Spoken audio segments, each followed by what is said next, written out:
Well,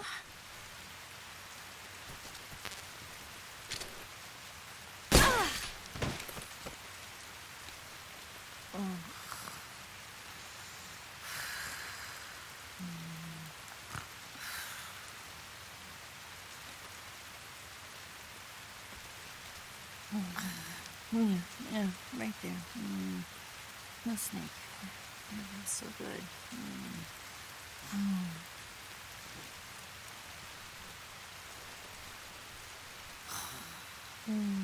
Yeah, yeah, right there. Oh, boss, that feels so good. Ooh.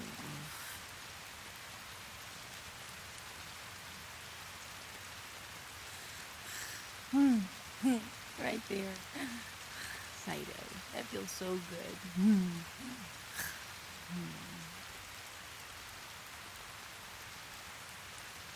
Oh.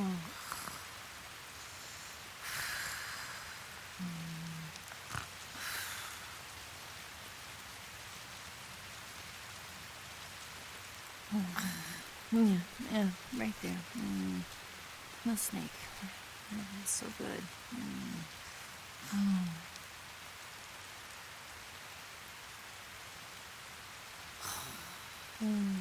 Yeah, yeah, right there.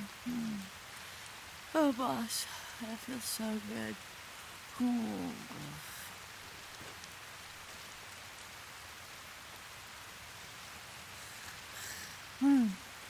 Right there. Fido, that feels so good.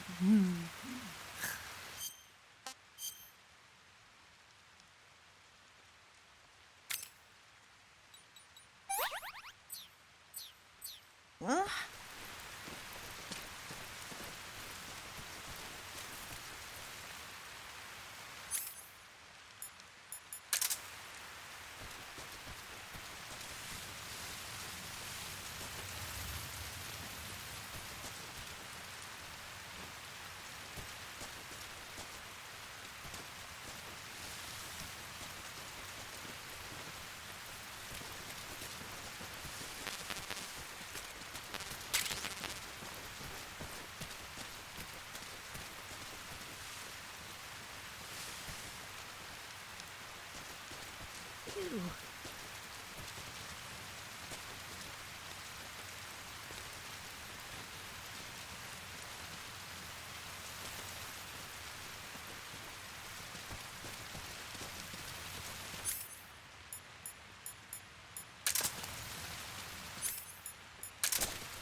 out of...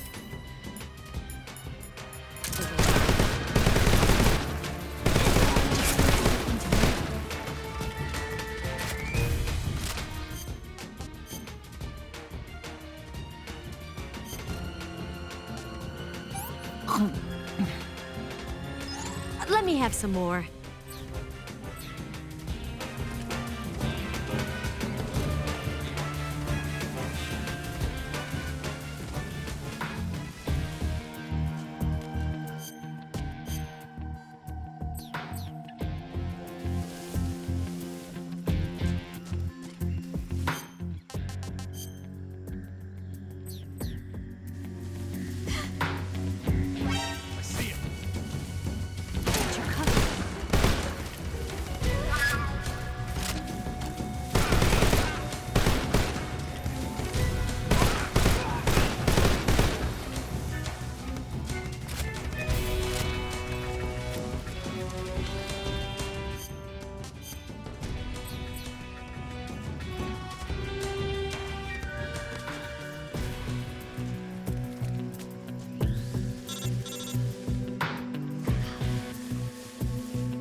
Snake, the lake is just over that cliff. Eva should be able to climb it if you help her. Keep her close to you.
I need to rest.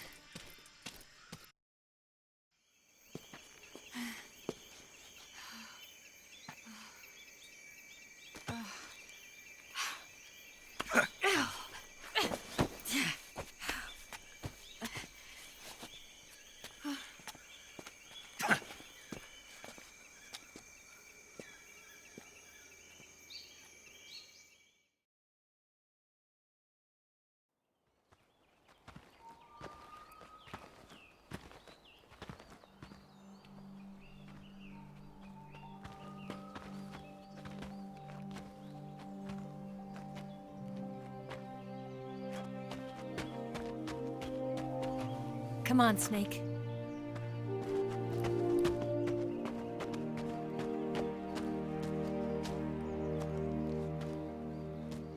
We made it. We made it. Over there.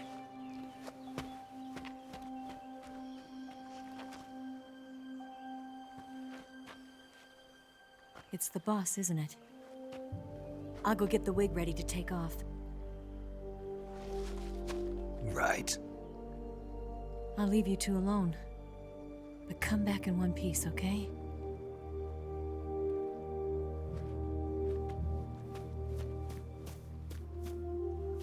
Promise me!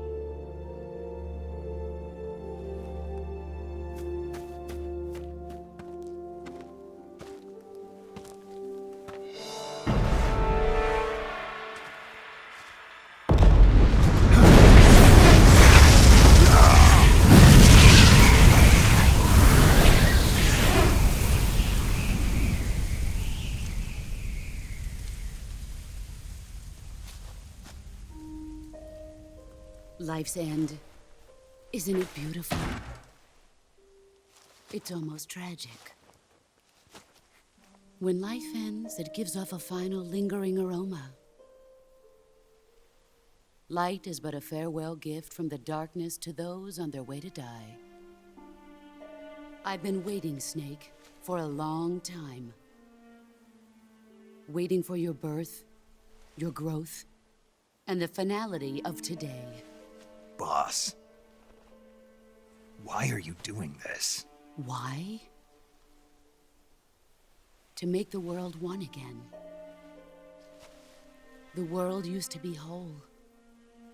But with the end of the Second World War, the philosophers began to fight amongst themselves, and the world was torn apart. The Cobras, my comrades who trained and fought alongside me, were torn apart as well. The foibles of politics and the march of time can turn friends into enemies just as easily as the wind changes. Ridiculous, isn't it? Yesterday's ally becomes today's opposition. And this Cold War? Think back. When I was leading the Cobras, America and Russia were fighting together. Now, consider whether America and Russia will still be enemies in the 21st century. Somehow I doubt it. Enemies change along with the times, the flow of the ages, and we soldiers are forced to play along. I didn't raise you and shape you into the man you are today just so we could face each other in battle. A soldier's skills aren't meant to be used to hurt friends. So then what is an enemy? Is there such a thing as an absolute timeless enemy? There is no such thing, and never has been. And the reason is that our enemies are human beings like us. They can only be our enemies in relative terms. The world must be made whole again. The philosophers must be reunited. I will devote my skills to that purpose. And with the Colonel's money, I will achieve that end. Just as I once created the Cobras. They are my family. I may no longer be able to bear children, but I still have a family. It was November 1st, 1951. I was in the Nevada desert participating in atomic testing. The name Nevada is derived from Spanish, covered in snow, white as snow. And snow is exactly what I saw in that Nevada desert. It froze my blood white. Snake, you were an atomic test subject, weren't you? On Bikini Atoll. That's part of the reason I was drawn to you. You and I are alike. We're both slowly being eaten away by the karma of others. We'll never have the chance to die peacefully of old age. We have no tomorrow. But we can still have hope for the future. In 1960, I saw a vision of the ideal future from space. 3 years earlier, the Soviet Union had succeeded in launching Sputnik, the first man-made satellite in history, into orbit. This came as a huge shock to the United States. In response, America threw everything it had into its own manned spaceflight project, the Mercury program. Even as the Soviets seemed poised to send their first man into space, America was still experimenting with chimpanzees and rockets. The government wanted human data. So they secretly decided to send a human being into space. I was the one they chose. At the time, they didn't have the technology to block out cosmic rays, and whoever they sent up would inevitably be exposed to heavy radiation. That's why they chose me. After all, I'd already been irradiated once. Of course, you won't find any of this in the history books. I could see the planet as it appeared from space. That's when it finally hit me. Space exploration is nothing but another game in the power struggle between the US and the USSR. Politics, economics, the arms race, they're all just arenas for meaningless competition. I'm sure you can see that, but the Earth itself has no boundaries. No East, no West, no Cold War.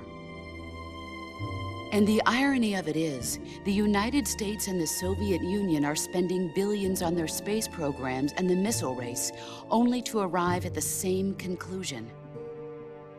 In the 21st century, everyone will be able to see that we are all just inhabitants of a little celestial body called Earth. A world without communism or capitalism, that is the world I wanted to see. But reality continued to betray me. In 1961, I was sent to Cuba, to Bahia de Cochinos. It was part of a CIA-sponsored invasion under the guise of taking Cuban exiles back to their country. But the US government betrayed them. Our weak-kneed president held back their air support. Defenseless, the exiles were annihilated by the Cuban army. All I could do was watch in silence. I was set up by the very country I'd sacrificed so much for, by the very government I dedicated my life to defending. I was driven from the surface world, and I went underground. Then, 2 years ago, I faced the sorrow, my old comrade in battle. He was my friend. But one of us had to die. I was left with no choice. The sorrow gave his life for me. There is no enmity between us. One must live, and one must die. That was the mission. The ones who gave me that mission were the philosophers. Early in the 20th century, the true holders of power in the United States, the Republic of China, and the newly formed Soviet Union gathered together in a secret meeting that would later be known as the Wise Men's Committee. The secret pact they formed there marked the beginning of the philosophers. But the last of the original members died in the 1930s.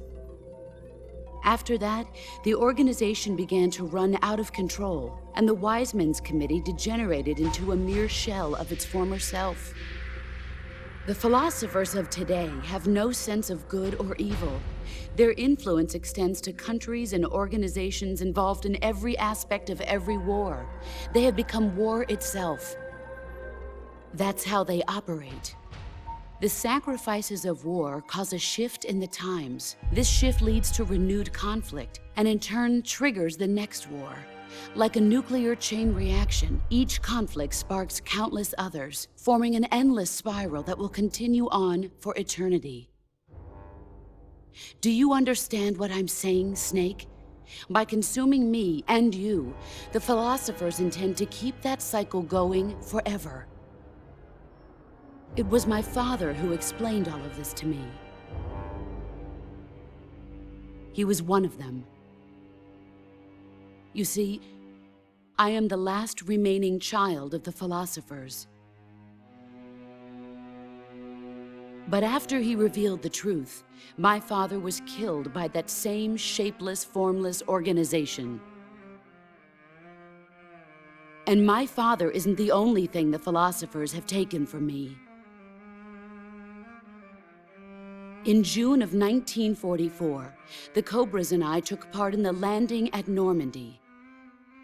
We'd been given a top-secret mission to locate and destroy enemy V-2 rocket installations.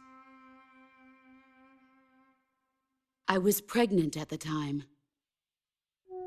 The sorrow was the father. I gave birth on the field of battle. A beautiful baby boy. But my child was snatched away from me by the philosophers.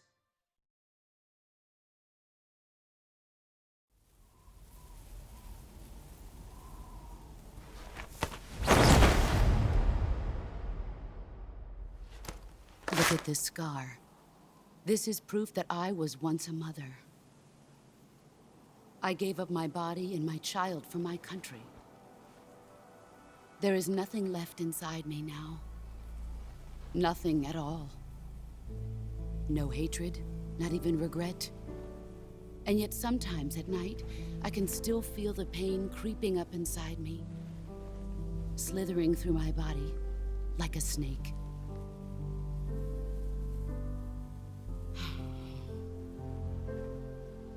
I've never talked this much about myself before. Thanks. Thanks for listening to me.